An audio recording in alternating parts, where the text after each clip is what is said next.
So guys, আসসালামু আলাইকুম। আশা করছি সবাই ভালো আছেন। আজকে দেখাবো কিভাবে 18+ পোস্ট রিমুভ করবেন। চলুন কথা না বাড়িয়ে শুরু করা যাক ভিডিওটা। প্রথমে একটা ইউআরএল এর প্রয়োজন হবে। ইউআরএলটা আমি কপি করে নিলাম।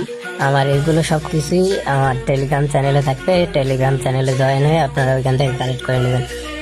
তারপরে সিম্পলি বিয়ার ব্রাউজার বা যে কোনো একটা ব্রাউজার ওপেন করবেন। ওপেন করার পরে এই লিঙ্কটা পেস্ট করে দেবেন। পেস্ট করে দেওয়ার পরে একটু অপেক্ষা করবেন। একটা ফর্ম চলে আসার পরে সিম্পলি সবার শেষেরটা সিলেক্ট করবেন। তারপরে এখানে দেবেন নো। তারপরে একটু স্ক্রল করে নিচে আসবেন। নিচে আসার পরে ইউআরএল এর জায়গায় আপনার হচ্ছে যে পোস্টটাতে রিপোর্ট করতে চাচ্ছেন ওই পোস্টটার লিঙ্ক এখানে পেস্ট করে দিয়ে দিবেন। তারপরে এখানে পোস্টের ডেট, মানে পোস্টটা কবে আপলোড করা হয়েছে ওই ডেটটা দিয়ে দেবেন। ডেটটা আমি দিয়ে দিচ্ছি সেপ্টেম্বর 27 সেপ্টেম্বর 2025। তারপরে হচ্ছে এখানে একটা এডিশনাল লাগবে। এডিশনালটা আমি আমার টেলিগ্রাম চ্যানেলে দিয়ে দেবো, এখান থেকে কালেক্ট করে নিয়ে নেবেন।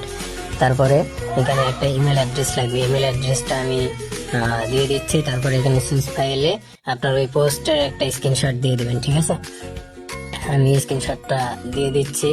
স্ক্রিনশটটা দিয়ে দেওয়া হলে এখানে আপনার হচ্ছে সিম্পলি সেন্ড করে দিয়ে দেবেন। ঠিক আছে, সেন্ড করে দিলে আশা করছি 18+ পোস্ট রিমুভ হয়ে যাবে। আপনারা এভাবেই রিপোর্ট করতে পারেন। ঠিক আছে, এভাবে রিপোর্ট করলে কাজ করবে ইনশাল্লাহ। আর যদি বুঝতে অসুবিধা হয় সেক্ষেত্রে অবশ্যই আমার কমেন্ট বক্সে জানাবেন বা ইনবক্সে নক করবেন।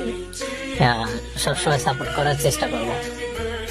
আজকের ভিডিও এই পর্যন্ত। সবাই ভালো থাকবেন, সুস্থ থাকবেন। আল্লাহ হাফেজ।